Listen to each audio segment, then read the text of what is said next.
Welcome, final expense agents and brokers, to the most popular audio training and podcast in the industry, The Lead Jerk Show, where we cut through the red tape and give you only the best in expert interviews.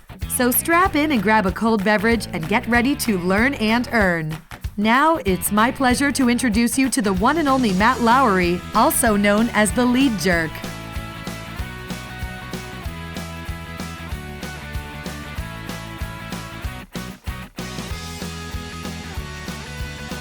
All right, everybody, it's the Lead Jerk. Matt Lowery here with you. And this is the Galt and Gooner Show, episode 2. So episode duh, or dose. And we're going to answer some more questions from some people that have posted. So I hope you guys enjoy this. Again, keep the questions coming. Looks like this might be a regular thing we do. So hope you guys enjoy it. And remember to order the best final expense leads in the nation. We've also got the new avatars, the Joanne leads. So if you haven't been to the website, take a look. www.theleadjerk.com. Again, www.theleadjerk.com. Alrighty, so Gooner and Galt are back for the second episode where we answer your questions, and maybe you care and maybe you don't. But since it's worth every penny you paid for it, we figured we would go ahead and line this one up and answer some more questions. So I guess, Donnie, we're looking at fly paper for psychos. We're gonna answer some of yours. So Donnie, you want to hit that first one, I guess? Yeah. So the first one, I mean, we touched on a lot of his posts last time, but he said, "What's the best way to select from the hundreds of carriers?" That's a tough question. You gotta have some experience to even know how to answer that. Yeah, Jeez. you do. You want. I think you always want to look at the carriers as, God, we're just going to reference everything JD says. What does JD say? They all suck at some point. Yeah, exactly. They all suck in some degree. It's who sucks the less. You know, I wrote a ton of Security National last year. And I've actually written a good bit of them this year. Security National is a great company. They're easy. 4-page app. Now I guess it's a 5-page app if they're using the DE card, because you got to use the SSBI form. Thank God. And you know, I'm looking for companies that make my life easy. But you know, I've been writing a ton of Transamerica, and everybody under the universe seems to have problems with Transamerica. I don't seem to have the same problems. And so I guess I'll speak against the grain. I like Transamerica because they take damn near everybody on level coverage, and that's appealing to me. They're an easy company to understand what they do and what they don't take. Their prescription guide to me is pretty straightforward, except for their nuances. They've got their congestive heart failure and their AFib nuance. Their prescription guide does contradict their underwriter's guide sometimes. It does. But there's only a couple instances that I've found that it does it. Right. I mean, my dad is retiring. He's selling his furniture store. And he's going to start selling final expense 1 to 2 days a week. Are you going to hook him up with Transamerica, dude? That's the one I'm putting. Oh, my God. That's his out-of-the-gate company. And you guys don't terminate me, okay? And I will write you. and so they're going to be my out-of-the-gate company for him, because they're going to take everybody. Yeah, they will. And I'm giving him one application to learn. I mean, he's going to have, of course, Transamerica is they take everybody, so you got to have them. You know, the other company I love more than life itself is Aetna. Mm-hmm. I have not. There's not a company.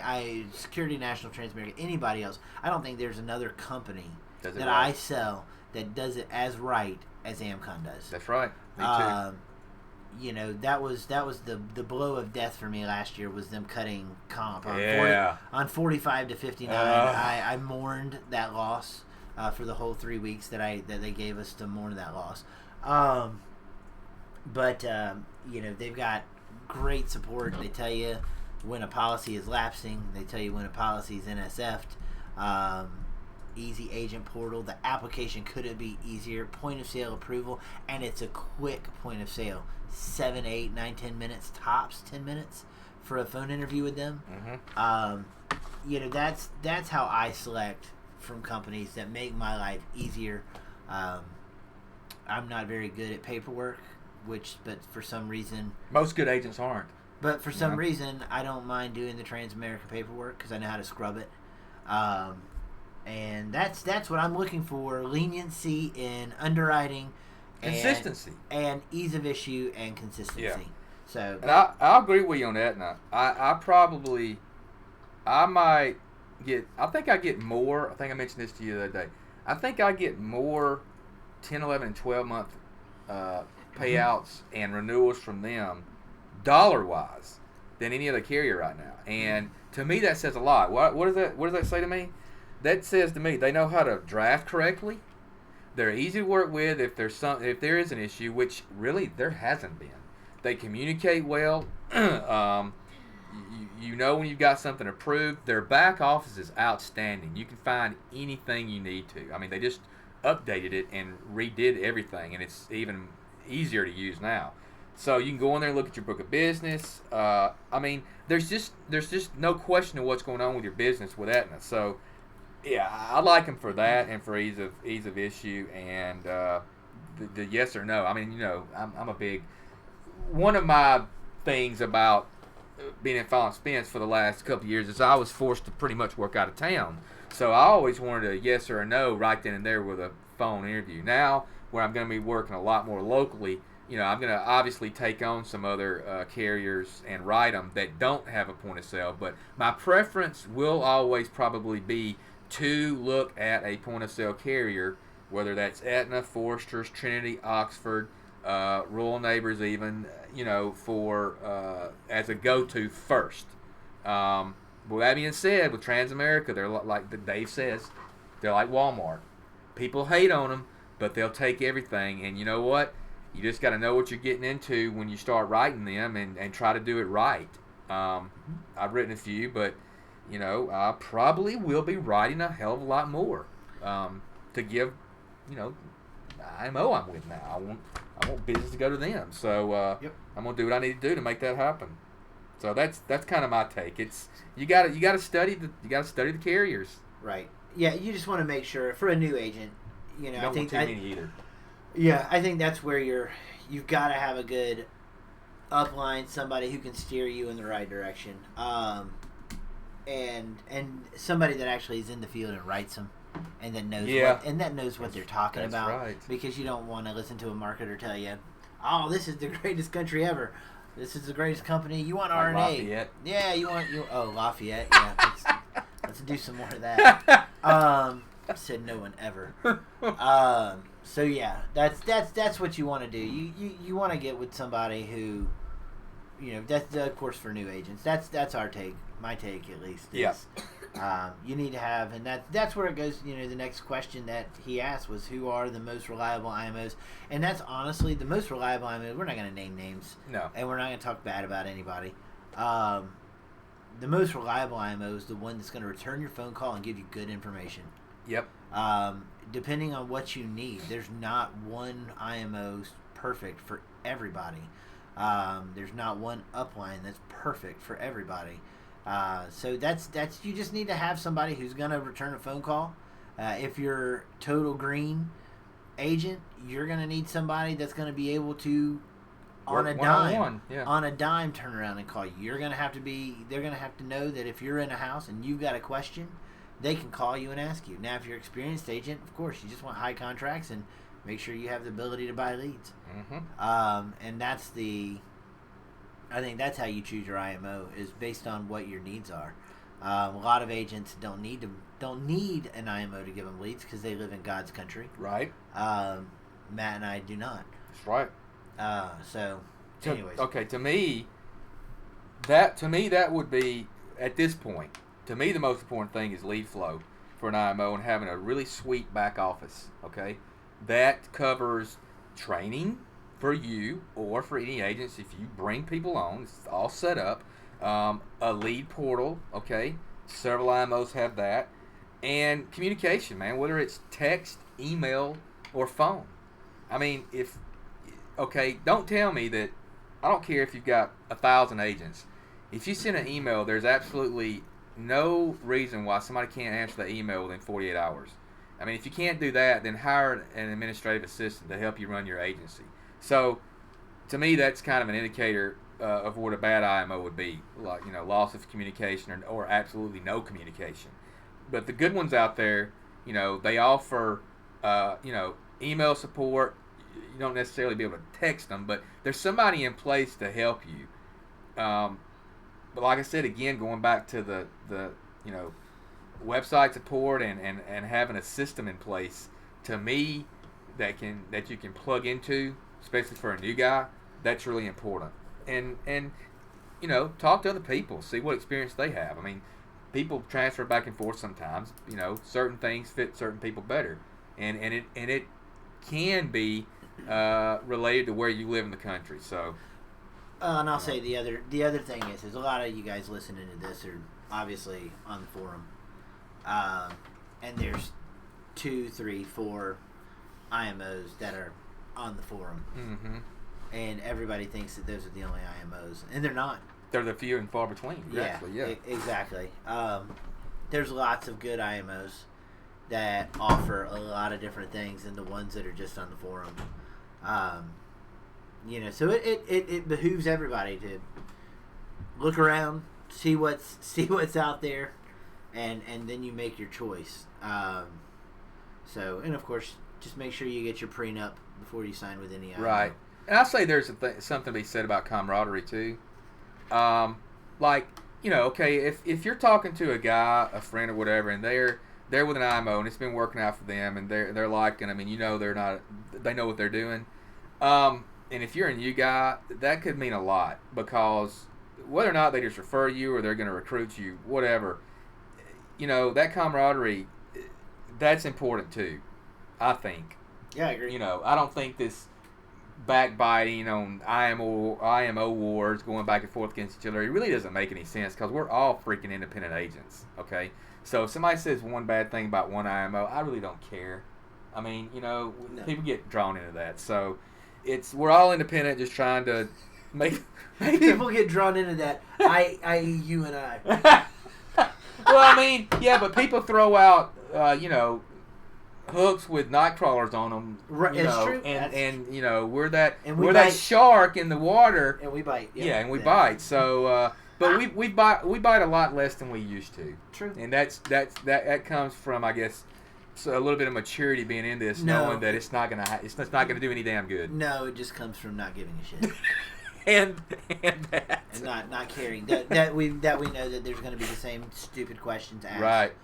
And there's going to be the same stupid bullshit posts. But we have kind of fun with it now. Yeah, we do. If a new guy pops on there and asks a stupid question, I mean, I'll answer them, but I'm not like, sometimes I'm making fun, but in a nice way, and then sometimes I'll actually try to help. Right. But here's what gets me. This goes back to his question: who are the most reliable IMOs? Well, when a guy pops on there and he's got 50, 60 posts or whatever, or whoever, and they're asking an elementary question, yep. The first thing I do is I want to know who's your upline and why the hell aren't you asking them? Yep. And if you have and they haven't got back with you, you need to move. Right.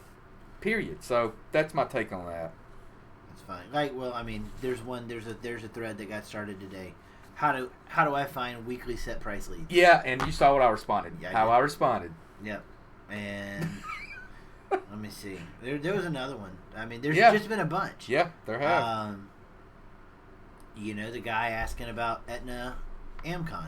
Right. What's good about Aetna and Amcon? Yeah. Which is a legit question. Oh, that was Flypaper for Psychos. Yeah. Asked that question back in July. Yep. So there you go. But I mean, that's the job of I appreciate initiative and agent going out there and asking the questions, but it's kind of like, it's not that we're pissy with people because we're not making a buck on you for helping you. But honestly, the forum is a place to come and get information, right? But for some people. Yeah, for some people. But it's also a place to show some respect as far as, making your upline, your IMO, demanding that they, do what they're supposed to be doing and not, throwing you to the wolves, so to speak. Because you come there and you're asking some, elementary stuff. Yep. The people are gonna, they're gonna bite at you. But it's not that they're mean. They're just tired of seeing it. People, namely me. No, you're not that bad though. I mean, there's others that are a lot worse. But you've got to be there for a while too and understand an insurance agent's mindset. To me, it's familiar. It reminds me of engineers, right? We're smart asses, but we're smart asses. Right. So, what do you think about this next one? Direct mail versus telemarketing leads. Oh boy. Yeah, we got plenty of time. Open a can of worms there, but go ahead. I know we've got pretty much the same opinion on that. Yeah, we have the same opinion. We both ran telemarketing leads pretty much exclusively last year. I did. Telemarketing leads were good. First year in the business, I made a lot of money. You work them a lot differently than you work a direct mail lead, but it's kind of like what I said in the last podcast, talking about telemarketing leads. You're just going to throw away 50% of them. Yep. Guaranteed they're gone. So there's a lot more trash and going to have a lot more waste with a telemarketing lead than you are with a direct mail lead. The good thing is it should cost half the price. Mm-hmm. And quicker. Yeah. So that's the bonus, is that they cost less. So you're really looking at the difference in my mind between a telemarketing lead and a direct mail lead price wise is really they're the same price. I'm going to have to buy twice as many telemarketing leads to get the same number of direct mail leads, quality wise. Mm-hmm. What I've found with telemarketing leads, I ran into a whole lot more deadbeats and sick people and sick people. That's true. Whether you're running live telemarketing, the avatars, whatever. I ran into sick people. I ran into the direct express cards. Yep. Now I will say, when I was running telemarketing leads, my AP, my average premium was a lot higher than it is running direct mail. So that was one thing. I had, if I had a chargeback, it was a bigger bite. Mm-hmm. But I really didn't have a lot of. I've never had a huge number of chargebacks. My persistency's probably always been 85 to 95%, depending on the carrier. Lucky bastard. Now I've got some carrier, it's different. Now you've got those carriers that you write for one-off situations, and your persistency looks like crap. With Yeah. You gotta bring it. Yeah. And so you've got, you run into that. But with my carriers, I normally write my main carriers. Persistency's always been good, regardless of telemarketing or direct mail.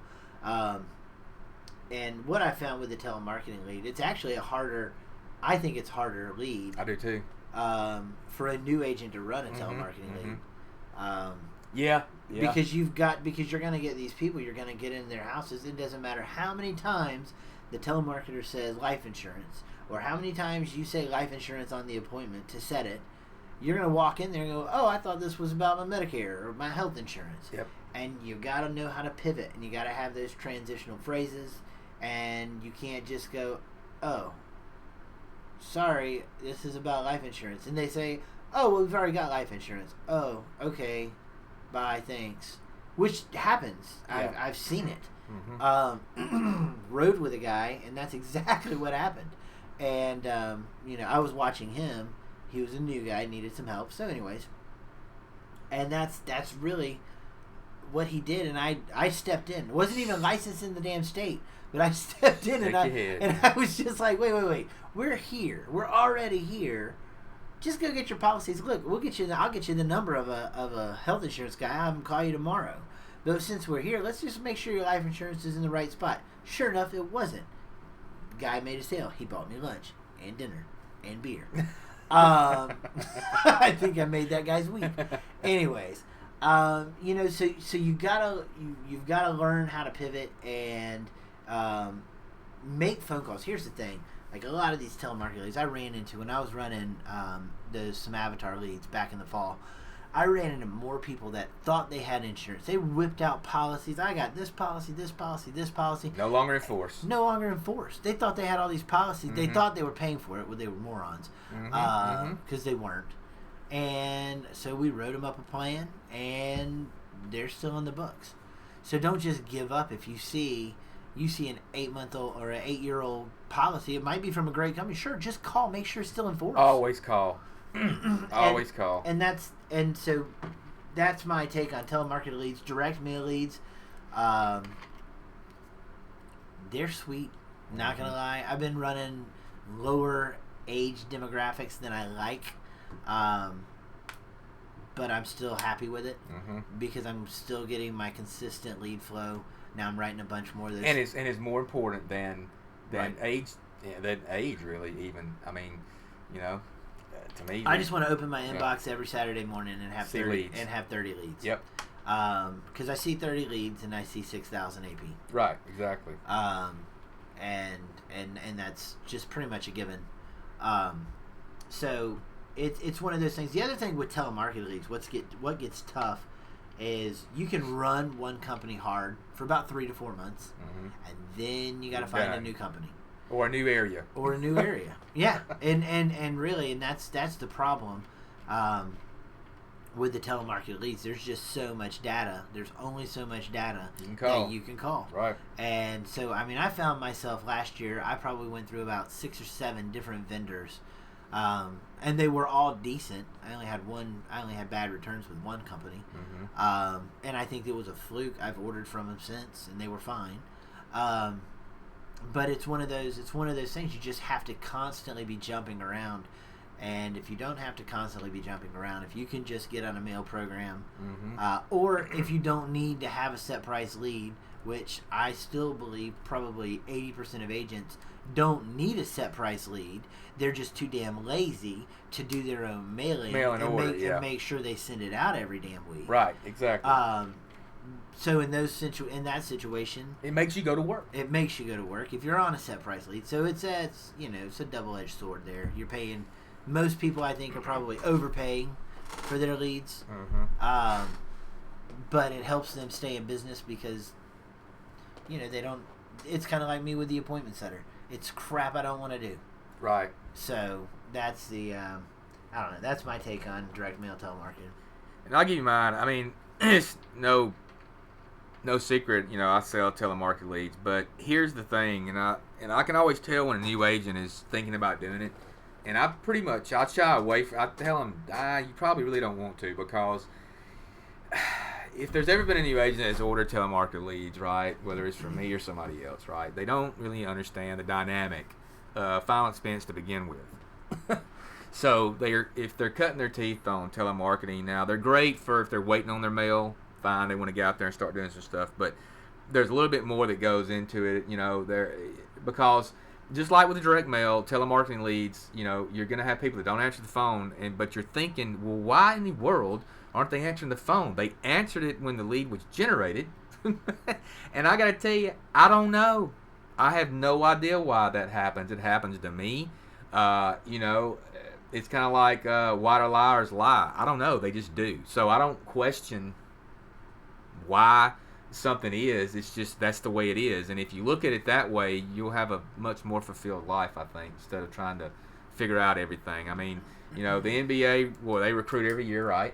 So you got to be bringing new leads into your pipeline every week, and it's the same thing as teams getting new players every year. I mean, you got to have that pipeline. And now I'll say, if you're with direct mail, if you pepper some telemarketing in there, fine. But I'll just say it. I do not believe. Now you're rare the way you did it, Donnie. Being able to do that for a whole year with just telemarketing. But I think most guys. I don't even really think it's freaking possible, honestly, because it's a different type of lead. And I think you got to have direct mail to have a good, stable platform. I mean, if you don't have that, get it. They're longer shelf life. Yep. Okay. They're usually more organized people. They're usually, for what it's worth, more responsible. I don't know why. Like I said, we have bantered back and forth trying to figure out why in the hell does a direct mail lead seem like it's just a stronger lead than telemarketing, and I don't know. Well, there is something to do with opening the piece, reading it, writing their information, putting back in the envelope, sealing it up, and mailing it back. Yes, versus just getting a phone call and having to listen to somebody talk to them and then agree. Okay, yeah, there's something there to that, but and maybe also the stupidity of not even being on the DNC. I mean, Yeah, that's you know, true. those are the ones you can call. So, yeah, direct mail, longer shelf life. I just, you know, Well, I'll put it this way: my production's almost that's right. double, That's right. almost double what it was last year. Mm-hmm. And last year was a great first year. Right. I worked a lot harder last year to be not even close to where I'm at now. So Right. There you go. So that's that. There's that to be said about the direct mail. I think telemarketing is great to sprinkle in. The problem is last year I didn't have a choice. That's right. Yeah, Neither one of us, I had no choice. I wanted to do this business. I dropped mail a bunch, and I was paying $70 a lead. Yeah. And that was untenable. Yeah. So. And I'll tell you this from an appointment setter's view, also, right? If let me tell you this, if you groom an appointment setter and you start them off on telemarketing leads, that better be the way you start them off, because once they work direct mail, they're going to want you to buy direct mail. So, and a really good appointment setter will tell you they love direct mail, and actually they don't care really when it comes to direct mail. Good appointment setter doesn't really care what the lead piece says. We care more than they do, because it's to them it's still a higher quality lead than any pretty much telemarketing lead. I mean, but telemarketing is what it is. It's still a good thing to have, but just Well, that goes back to, so you touched on what the lead piece says. A lot of guys, it's the generic versus the life insurance lead. I'm where I stand. I'm under the impression at this point in time in my career, and having worked so many telemarketer leads last year, I don't care what the lead says. I just want to get in somebody's house. Right. That to me is the opportunity. Now, is the life insurance lead stronger? Of course, it's stronger. I prefer that one. Yeah. It's a stronger lead, in my opinion, especially for like a newer agent. I think a newer agent might get killed running an E64. It's a mental thing to them too. It is a mental thing. And I guess that's the thing is your lead's only going to be that's it. Your lead's only going to be as strong as you think it is. You go into an E64 lead like, oh, they're going to think this is free crap again. Yeah, then they probably will, because that's what you're going to project. You're projecting defeat. 99.9% of the battle in any sales job is between your own ears. So that's that. Let's move on. Yeah. We wasted time on that. Dead horse. We're beating it. Yep. So the best demographics for direct mail, best demographics period for FE, it's always going to be that 56, 57. Maybe even go up to 62. Yeah. If you want your ideal demographic, I'm saying 62, 61, 76, 77. Yeah. I'm absolutely fine selling mid 50s and up. I found a pretty good sweet spot with that crowd, so I don't mind it at all, 'cause they're not, obviously their premium's not going to be as high, but I'm selling higher face values, which in turn I know is going to stick. In my opinion, people buying these $25,000, $30,000 policies, they're not buying it based on really price in most cases. It's based on need. It's based on need and what they want. So those have been solid for me. So that's mine. Yeah, I like that's I like 55, 56, 57 to 76, 77, maybe the oldest. For direct mail, I would say even 0 to 50, 10 or 15 to 55 or 60 even. I mean, obviously the income filter is going to go up as inflation increases and the years go by. But for right now, I think 55 would kind of top where I'd want to be. 55,000 income. Yeah, that's high. Yeah, I know it's high, but That's the highest I would want it to be. Yeah, no, I like it closer to 40. Yeah, do you? Yeah. I'll do the 55s. And the age and income of the zip code, there we just covered that, of the zip code.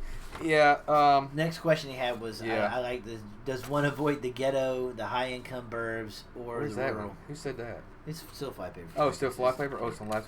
Yeah. Oh, So yes. So Matt and I live about 3 miles away from each other, in a very nice metro Atlanta county. Mm-hmm. And I was telling Equita, they were asking, because they said, what county do you live in? I said, I live in Gwinnett. And he goes, man, I can get you all kinds. I can get you leads all day long in Gwinnett No County. thanks. And that's exactly what I told him. I was like, well, unless they're free and you're going to cover 50% of my chargebacks, I would rather drive 5 hours to go work. I will not work my county. Nope. No metro counties. Shove bamboo under my nails. Nope. Yep. Same thing with the ghetto. I know several agents that are killing it in the ghetto. It is not for me. Nope. And it doesn't work for me. Yep. I tried it. Didn't work. Inner city, ghetto, just, it's, It's, But there's another guy here in Atlanta who crushes it. He crushes DeKalb and Fulton County. But he's figured out he's figured out his niche in those areas. He's worked it long enough. Mm-hmm. Out of the gate, I guarantee he couldn't do that, right? But he's figured out and carved out those areas, and he knows, and that's great for him. But I'm not willing to make that risk in those areas. No. I like salt of the earth, rural, more rural. Yep. Now, when I say rural, I'm even saying, Atlanta's a big city, but even a city of 150, 200,000 people, that's okay. The outskirts of that are okay. You still don't want in the city, but to me, rural is king. It's king to me. Yep. And then he asked about, blue collar suburbs. Those are good. Yep. Small towns, yes. Yep. So I think that's where our people be. Right. That's where they're at. That's who's gonna send your kids to college. So I agree. that's my take on that. What about you? Yep. I'm good. All right, we're gonna wind this one down. Thank you for joining us for episode 2, and we'll see you guys soon for episode 3. Out. All right, well there you go, folks. Galt and Gooner episode 2 on the books, out of the way. Time to get back out there and sell some final expense, get in front of your prospects, get in front of your leads, set some appointments, and get her done. I'm Matt Lowery, the Lead Jerk, and as always, wishing you guys well. Remember to get the best final expense leads in the country. Visit us at www.theleadjerk.com. Again, www.theleadjerk.com.